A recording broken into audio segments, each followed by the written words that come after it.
In this video, we're going to cover a topic that people often face when they're refinancing their student loans. That is, should I shorten the term of my loan? So oftentimes people think that this is typically an easy decision because they get some misleading advertising by a lender that says, hey, on average, we save our clients $10,000. And they think that it's, just that simple. You go on, you apply, and you get your offer. And if it saves you money, then you refinance. But you need to understand what goes into that savings amount that they are showing you. And so there's two steps to do that. The first is you have to determine what product you're using to refinance.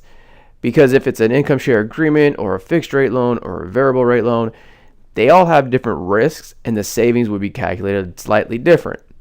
Step two is you have to understand what the lender is referring to by savings. And don't worry, you don't have to read their fine print. We've already done it and we'll use an example to explain it. The example we will use is we assume that you have a $100,000 loan that's at 6.84% and you have 7 years remaining to pay it down. Now we compare it to if you're making no prepayments versus, okay, well, I am making prepayments. And in this situation, your required monthly payment is $1,501 a month. The prepayment, that's your discretionary payment, is $500 per month, which means because you're making a prepayment, you're actually paying $2,001. Now, the refinanced offer that we're going to assume in this example is the $100,000 loan being refinanced at 6% and is now at a 5-year term. Now, the key to this is that your total monthly payment is still $2,001. And that's important because oftentimes the lender will tell you, oh, we could save you money and you don't even have to change your monthly payment. So what actually ends up happening? As you'll see here, oftentimes the lender will look at the current loan with no prepayment and then your refinance loan and compare the cumulative payments.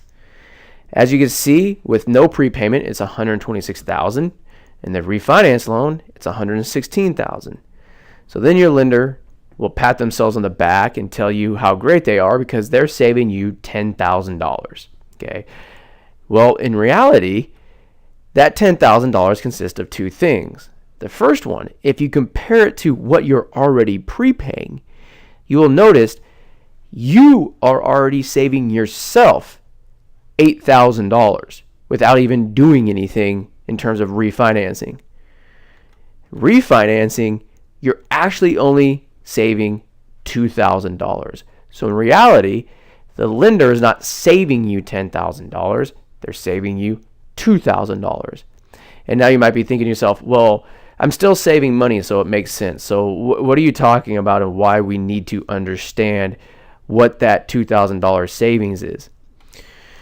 Well, if you go back to your current loan, okay, we stress the importance that the required monthly payment is $1,501 and your prepayment or your discretionary payment is $500. By refinancing and shortening the term, your required payment goes to $1,933. Your discretionary goes to $68. That means if for whatever reason you didn't want to pay that $500 because you had an emergency or whatnot, you don't have that discretion anymore. So the decision when you refinance and go into a shorter term, you have to see, okay, what am I actually saving by refinancing, and is it worth it for me to give up that flexibility with my discretionary payment? So again, the steps is first things first, you need to decide what product that you're going to use to refinance. And then the second step is to determine how much flexibility you're giving up relative to the real savings that you're going to get by refinancing. Shortening the term versus keeping the term long term and making prepayments will have an effect on your financial outlook. And you can see how it affects your personal situation by how much your FitBucks score is increased by using one strategy versus the other. If you'd like us to take a look at your personal situation, you can shoot us an email at info@fitbucks.com. And if you'd like to see other videos, you can visit our knowledge center at fitbucks.com.